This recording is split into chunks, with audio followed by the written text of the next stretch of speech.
If you ever find an abandoned hospital with its lights still on, don't go inside, because some patients were never discharged, and they're still waiting. On a freezing October night, 5 friends, Ethan, Mia, Noah, Ava, and Lucas, set out to explore the infamous Blackwood Abandoned Hospital.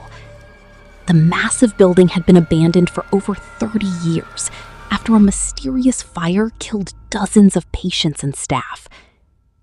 Locals whispered that the victims never truly left.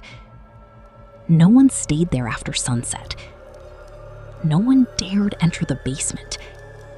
And anyone who heard a nurse calling their name never came back. The group laughed at the stories. "This is going to be the best video we've ever made," Ethan said, while pointing his camera toward the enormous rusted entrance. But then, footsteps echoed somewhere above them. Slow, heavy, one step at a time. Everyone looked toward the dark staircase. Nothing. Only darkness. Then Mia noticed something that made her blood run cold. The reception desk, covered in dust only seconds ago, now held a fresh patient registration form. At the top, someone had written today's date. And beneath it, 5 names. Their names. Without saying a word, they slowly looked at each other. Then a speaker somewhere deep inside the hospital suddenly crackled to life. A calm woman's voice echoed through every hallway. "Welcome back. Your treatment is about to..." The speaker fell silent. No one moved. For several seconds, the only sound inside the hospital was the rapid beating of their hearts. Lucas forced a nervous laugh.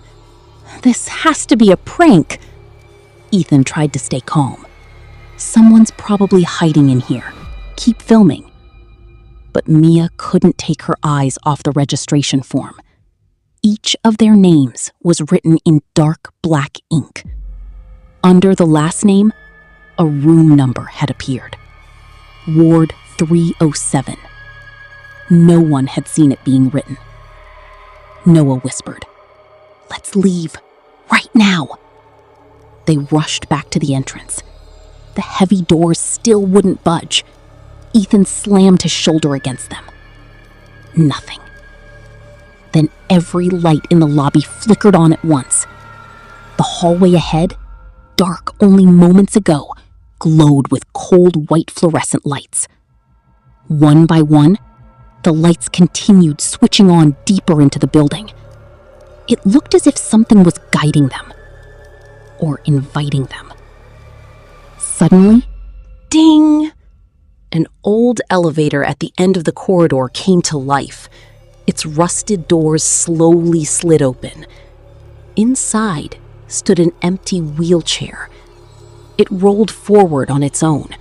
Its wheels squeaked across the floor, then stopped directly in front of the group. No one touched it. A folded hospital file rested on the seat. With trembling hands, Ava picked it up. The cover read, "Patient 307. She opened it. Inside was a photograph. It wasn't an old patient. It was Ethan. The picture had clearly been taken only hours earlier, showing him standing outside the hospital gate. Beneath the photo were chilling words typed in red. Diagnosis: no chance of survival. Scheduled time of death: 12 a.m. Everyone froze. Ethan checked his watch. 11:42 p.m. They had only 18 minutes left. Before anyone could speak, the wheelchair suddenly spun around by itself and raced down the hallway at impossible speed. It disappeared into the darkness. No one wanted to follow the voice, but staying in the lobby felt even worse. Every exit was sealed. Every window refused to break. It was as if the hospital itself had trapped them inside. Ethan checked his watch again. 11:45 p.m. Only 15 minutes remained. Room 307 is on the 3rd floor, Lucas whispered after finding an old hospital directory hanging on the wall. The group climbed the staircase. With every step, the air grew colder. Their flashlights began to flicker. Then, they heard someone crying. A little girl. The sound echoed through the empty halls. "Mom, please don't leave me." Mia followed the voice until she reached a small waiting room. It was empty, but sitting on a dusty chair was a worn-out teddy bear. Its head slowly turned toward her, without anyone touching it. Mia screamed and stumbled backward. The bear's stitched mouth stretched into a horrible smile. Then the crying stopped. Silence. The group hurried down the corridor until they reached a rusted metal door. The door was slightly open. Inside, an old hospital bed sat beneath a flickering light. A heart monitor beside it was still running. Beep, beep, beep. But no one was in the bed. Ava noticed something written on the wall in dried, dark stains. "Don't look behind you." Everyone froze.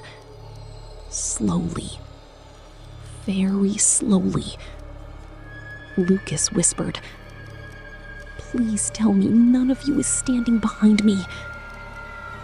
No one answered, because they were all staring past Lucas.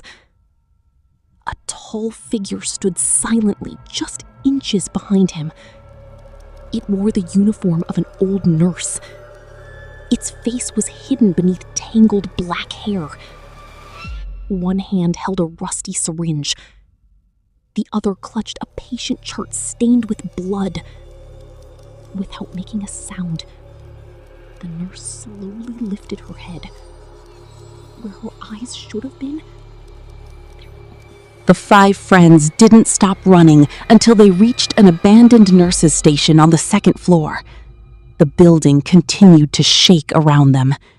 Dust drifted from the ceiling. Somewhere in the darkness, someone was laughing. Mia's hands trembled as she opened the file marked Project Eternal Ward. Inside were faded photographs of patients tied to hospital beds. Their eyes were wide open, their mouths sewn shut with black thread. The first page read, "Death is temporary. Fear is forever." The next page revealed the truth. 30 years ago, the hospital's chief surgeon had become obsessed with defeating death. He secretly performed forbidden experiments on dying patients, believing that if enough human hearts were sacrificed in a single ritual, every soul inside the hospital would remain alive forever. But the ritual failed. The burned spirits began walking toward them, not running, just slow, patient, certain that no one could escape. Ethan grabbed a rusted fire axe from the wall. "To the morgue, now!" The group pushed through the crowd of ghosts. Every time one of the spirits touched them, they felt an icy pain shoot through their bodies, and terrifying whispers filled their minds. "Stay with us. Your heartbeat belongs to the hospital." They finally reached destroy the heart machine, and every soul here will finally be free. But one living heart must replace it, or the hospital will take all of you. Silence filled the morgue. Noah stared at the beating heart. "So, one of us has to die?" The surgeon slowly raised his scalpel. "That is the price." The ghosts moved closer. There was nowhere left to run. Ethan looked at his friends.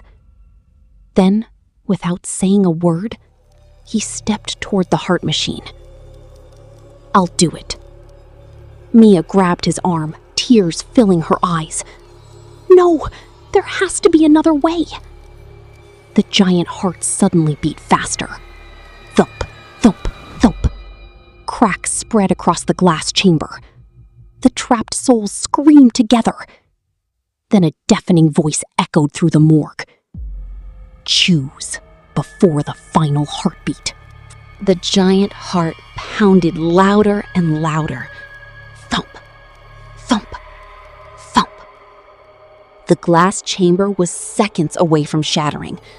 The ghosts stood completely still, watching, waiting.